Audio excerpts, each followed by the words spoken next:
The phone rang at 7:42 a.m. on a Tuesday that would end with handcuffs and federal charges. I was sitting in my pickup outside Patriot Steel and Manufacturing watching the morning shift clock in when Agent Patricia Hayes from the DoD Inspector General's office delivered the news that would change everything. "Mr. Crawford, we've detected irregularities in your defense escrow accounts. We need to talk today." I'd been expecting that call for 3 weeks, ever since our 31-year-old CEO, Austin Pemberton, decided federal regulations were more like suggestions, and his 24-year-old sister, Chloe, thought compliance meant posting about it on social media. "My name's Bill Crawford. I'm 57 years old, been keeping the books straight at this Detroit steel plant for 15 years. Before that, I spent 2 tours in Vietnam making sure Uncle Sam's money didn't disappear in some jungle. My wife Martha used to say I was born to count other people's money and make sure they didn't steal it. She passed 4 years ago, but I can still hear her voice every time some corporate hotshot thinks the rules don't apply to them. I'll be here all day, Agent Hayes," I told her, "and I've got everything documented. Everything. Every email, every transfer, every signature Austin had scrawled on compliance forms he never bothered to read. 3 banker's boxes worth of evidence sitting in my locked filing cabinet, plus duplicates stored off-site. When you've survived federal audits in a war zone, you learn that paperwork is your best friend, and backup copies are your insurance policy." I hung up and stared at the factory entrance. Patriot Steel had been building components for American fighter jets and naval vessels since 1958. Austin's grandfather started this place with a handshake loan and a commitment to never compromise on quality. Austin's father expanded it into one of Detroit's premier defense contractors, employing 400 workers who built parts that kept our military running. Now Austin was gambling it all away with what he called innovative resource allocation strategies. The trouble started 8 months ago when Austin took over as CEO. Fresh out of his MBA program, full of buzzwords about digital transformation and operational agility. His first move was bringing in his sister Chloe as digital strategy coordinator, which was fancy talk for putting a 24-year-old in charge of financial communications. His second move was deciding that $4.7 million in restricted defense funds would look better in his strategic flexibility account. I walked into the plant and headed straight to my office. The morning shift was already running, the steady rhythm of American manufacturing that had been the heartbeat of this country for generations. These weren't just jobs, they were careers that fed families, paid mortgages, sent kids to college. My own grandson Tommy was hoping to work here someday, following in his grandfather's footsteps. Austin's office door was open, as usual. The kid believed in transparent leadership, which mostly meant everyone could see him watching TikTok videos during business hours. He was leaning back in his chair, feet up on the desk that used to belong to his grandfather, scrolling through his phone like he was waiting for someone to entertain him. "Morning, Austin," I said, knocking on the doorframe. He looked up with that $1,000,000 smile that had charmed his way through prep school and business school, but wouldn't fool a federal investigator. "Bill, my favorite numbers guy. What's the damage report today?" That's how he talked about our financial reports, like they were weather updates instead of federal compliance documents that could land him in prison. "Actually, I wanted to ask you about the Q4 defense contract report you filed last week."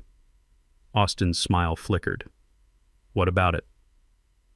Line 23B shows a $4.7 million transfer from Project Ironclad escrow to operational reserves. That transfer happened October 15th, but there's no authorization signature, no compliance memo, and no DoD approval. The smile disappeared entirely. Austin swung his feet down and tried to look serious, but he had the attention span of a caffeinated teenager. "Look, Bill, I appreciate the old-school approach, but we're streamlining operations here. The money's still there, just in a more agile configuration." Agile configuration. That's what he called stealing from the Defense Department. "Austin, that escrow account is ring-fenced for Project Ironclad. DoD regulations require complete segregation of those funds. Moving them without approval is a federal violation." He waved his hand like he was swatting away a mosquito. "It's just an accounting adjustment. We needed liquidity for the digital transformation initiative, bringing this place into the 21st century. Digital transformation." Austin's favorite excuse for every questionable decision he'd made since taking over. He'd already blown $800,000 on software that was supposed to revolutionize our inventory management, but mostly just made simple tasks unnecessarily complicated. "The money's still there," he repeated, turning back to his phone. "Just talk to Chloe about the presentation format. She's got everything under control." That's when I knew Austin was finished. Not because he'd stolen $4.7 million from a federal defense account. That was just regular stupidity. Austin was finished because he'd put his sister in charge of documenting the evidence of his crimes. I walked back to my office and pulled up my computer. Time to see exactly how much rope Austin had given himself to hang with. The compliance monitoring system showed Austin's digital signature on 3 separate Section 302 certification forms in the past month. Each form personally guaranteed the accuracy of every financial statement, under penalty of federal prosecution. Each form certified that all Defense Department funds were properly segregated and accounted for. Austin had just lied to the federal government in writing 3 times. And somewhere in this building, his sister was probably turning that lie into a PowerPoint presentation. I didn't have to wait long to see how bad things really were. At 11:23 a.m., my computer pinged with a new company-wide email from Chloe Pemberton. Subject line, "Exciting Q4 performance update." The email was everything I'd feared and more. Bright graphics, emoji explosions, and corporate buzzwords that would make a marketing intern cringe. But buried in all that digital nonsense was a complete confession to federal fraud, written in cheerful bullet points and shared with everyone who had a patriotsteel.com email address. Team, super excited to share our innovative resource allocation success story. She'd included an infographic that looked like it belonged on Instagram, showing money flowing from legacy constraint accounts to dynamic growth engines. The numbers were all there. $4.7 million moved from Dusty Defense Escrow to Strategic Flexibility Fund. She'd basically posted their criminal conspiracy on social media and sent it to 400 employees, plus our DoD compliance officer, our external auditor, and 3 board members who still remembered when corporate governance meant something more than good vibes and rocket ship emojis. My phone rang immediately. Linda Morrison from Compliance.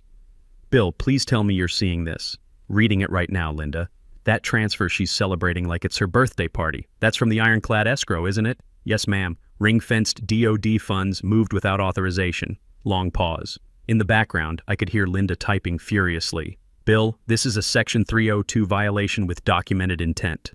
Federal exposure. How long before the next audit?" I checked the compliance calendar hanging next to my Purple Heart citation, a gift from Martha when I started this job. 6 days. DoD audit team arrives Monday morning. Sweet Jesus. I understood the sentiment. When federal auditors find a $4.7 million discrepancy in defense contractor accounts, they don't just write it up as a finding, they write it up as a criminal referral. The beautiful thing about Section 302 was that I'd helped design it back in 2019 when we were updating our DoD compliance framework. Most people saw it as boring paperwork. I saw it as a legal landmine for exactly this kind of situation. Section 302 wasn't just about accurate reporting. It was about personal accountability. When you signed those certification forms, you weren't just saying the numbers were right. You were personally guaranteeing that every dollar was properly allocated according to federal law. And if it wasn't, the penalties weren't corporate fines that get paid by insurance companies. They were federal charges that get paid with prison time. Austin had signed 3 Section 302 forms in the past month, personally certifying that all Defense Department funds were segregated and accounted for.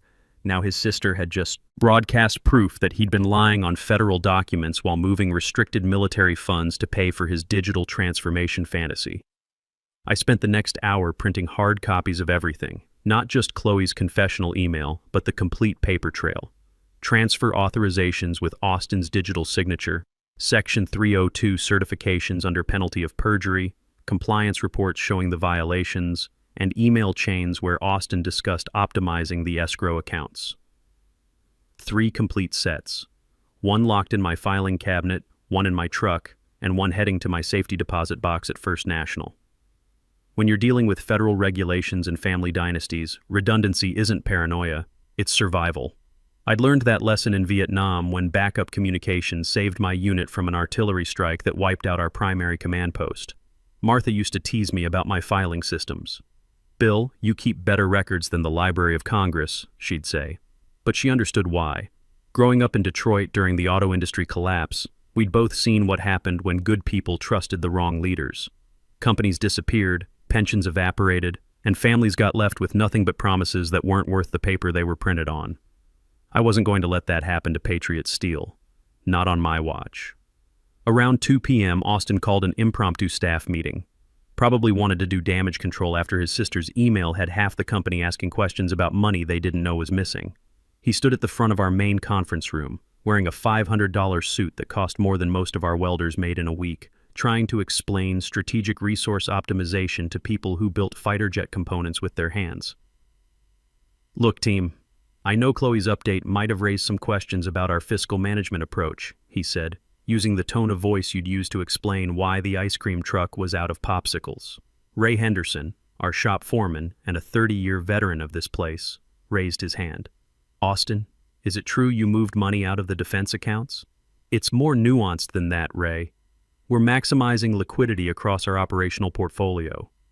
Ray looked confused. Most of the room looked confused.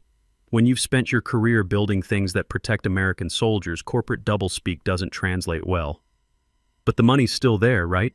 asked Janet Torres from Quality Control. "For the workers' pension contributions?" Austin hesitated just long enough for everyone to notice. "Of course. We're just using more flexible accounting structures." That's when I knew the dominoes were about to fall. Austin wasn't just stealing from the Defense Department. He was gambling with his own employees' futures, and he was too arrogant to realize he'd already lost the bet. My phone buzzed with a text message. "Agent Hayes, can you meet at 4 p.m., Federal Building downtown? Bring documentation." I texted back, "On my way. Time to show the federal government exactly what Austin Pemberton had been doing with their money." The Federal Building in downtown Detroit looked like it was built to intimidate people, and it worked. Gray concrete, small windows, and the kind of security that made you remember this was where serious business got handled. I walked through the metal detectors carrying a briefcase that contained 15 years of meticulous record-keeping and enough evidence to put Austin Pemberton in federal prison. Agent Patricia Hayes was exactly what you'd expect from a DoD investigator. Sharp suit, sharper eyes, and the no-nonsense demeanor of someone who'd spent years dealing with people who thought they were smarter than federal law. She led me to a conference room that smelled like coffee and consequences. "Mr. Crawford, thank you for coming in. I understand you've been tracking some irregularities at Patriot Steel." "Yes, ma'am. And before we start, I want you to know I've got complete documentation going back to when Austin Pemberton first started making changes." I opened my briefcase and began laying out the evidence like I was setting up a military briefing. Martha always said I had a gift for organization. Probably came from years of keeping supply manifests straight in Vietnam, where a missing decimal point could mean soldiers going without ammunition. First, the Section 302 certification forms, with Austin's digital signatures dated and time-stamped. Agent Hayes examined each one carefully. He personally certified the accuracy of these financial statements. 3 times in the past month, each form carries federal criminal penalties for false statements. Next, the transfer authorizations showing the $4.7 million movement from Project Ironclad Escrow to Austin's Strategic Flexibility account. The timestamps showed the transfers happened within 48 hours of Austin signing the compliance certifications, so he moved restricted defense funds immediately after certifying they were properly segregated, Agent Hayes noted, making notes in a file that was getting thicker by the minute. "Yes, ma'am. And here's the documentation trail showing his sister broadcast the details to the entire company." I handed over printed copies of Chloe's email, complete with her cheerful infographics celebrating the resource reallocation success. Agent Hayes read it twice, then looked up with an expression I recognized from my military days, the look of someone who'd just realized the enemy had walked into a perfectly laid ambush. "Mr. Crawford, in your professional opinion, did Mr. Pemberton understand the legal requirements he was certifying?" "Agent Hayes, I wrote the training materials for Section 302 compliance when we updated our procedures in 2019.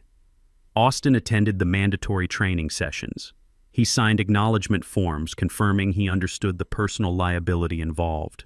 I pulled out another folder, training records, attendance sheets, and Austin's signature on documents titled Personal Criminal Liability under Federal Compliance Regulations. He knew exactly what he was signing, I continued, and he did it anyway. Agent Hayes leaned back in her chair. "Mr. Crawford, I have to ask, why didn't you stop this before it got to federal investigation level?"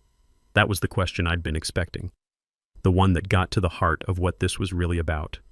"Agent Hayes, I tried the proper channels first. I flagged the discrepancies to our legal department. No response. I reported concerns to HR. They told me it was just budget season stress. I even sent compliance warnings to our external auditors. I showed her the email trail. Warnings ignored, concerns dismissed, and a systematic pattern of Austin's people freezing out anyone who questioned his innovative approaches. Austin wasn't just breaking federal law, I said. He was dismantling every safeguard I'd spent 15 years building to protect this company and its workers. When you're dealing with someone who thinks regulations are suggestions, sometimes you have to let them hang themselves with their own rope. Agent Hayes nodded slowly. And the Section 302 clause was the rope. Yes, ma'am. I helped design it specifically to catch this kind of fraud. Austin triggered automatic federal enforcement the moment he certified false statements about restricted defense funds. She closed the file and looked at me directly. Mr. Crawford, this is one of the most thoroughly documented compliance violations I've seen in 20 years of federal investigation work. Your records are going to make prosecution very straightforward. That was the idea, Agent Hayes. As I walked back to my truck, Detroit's afternoon skyline reminded me why this mattered. This city had been built by people who understood that integrity wasn't negotiable. Assembly line workers, steel workers, and veterans who came home and built the industrial backbone of America. Austin represented everything that was wrong with modern corporate culture. Entitlement without accountability, innovation without ethics, and profits without principles. My phone rang as I reached the parking garage. Unknown number. Mr. Crawford, this is Rebecca Shaw, reporter for the Detroit Free Press. I understand there's been some kind of federal investigation launched at Patriot Steel. Would you be available for comment? Word was already getting out. In a city like Detroit, where manufacturing jobs were sacred and corporate scandals hit close to home, this story would spread fast. No comment at this time, I said, but you might want to check the federal court filings tomorrow morning. I hung up and sat in my truck for a moment, looking back at the federal building. Inside that gray concrete fortress, the wheels of justice were turning with the inexorable precision of a well-maintained machine. Austin had no idea what was coming, but I did. Tomorrow morning, federal agents would arrive at Patriot Steel with search warrants and seizure orders. Austin's computers would be confiscated, his accounts frozen, and his future reduced to whatever deal his lawyers could negotiate with prosecutors who now had overwhelming evidence of deliberate federal fraud. The trap was set. All that remained was watching it spring shut. The federal agents arrived at Patriot Steel at exactly 8:00 a.m. Wednesday morning, 3 black SUVs rolling into our parking lot like a military convoy. I was already at my desk, coffee in hand, watching through my office window as Agent Hayes stepped out with a team of investigators and a stack of search warrants thick enough to choke a horse. Austin's BMW was in its usual spot, the one marked CEO that his grandfather had never needed because everyone knew who was in charge just by watching him work. Today, that parking space was about to become evidence in a federal fraud case. I'd been at the plant since 6 a.m., making sure all my documentation was properly organized for the investigators. 15 years of financial records, compliance reports, and audit trails, everything needed to prove that Austin Pemberton had systematically looted $4.7 million from Defense Department accounts while lying about it on federal forms. The first sign of trouble came when Austin's assistant Jennifer started making frantic phone calls. Then Chloe came rushing out of her office, face pale as winter concrete, clutching her phone like it might save her from what was coming. Austin himself didn't appear until 8:47 a.m., strolling in like he owned the world, designer coffee in one hand and his phone in the other. He made it exactly 12 steps inside the building before Agent Hayes intercepted him. Austin Pemberton? That's right, can I help you? Agent Patricia Hayes, DOD Inspector General. We have federal search warrants for these premises and seizure orders for specific financial accounts. I watched Austin's face cycle through confusion, irritation, and finally the first cold touch of fear as Agent Hayes handed him the paperwork. He stood there in his $500 suit, reading legal documents that spelled out exactly how thoroughly he'd destroyed his own life. "This is ridiculous," Austin said, his voice already starting to crack. "There must be some mistake."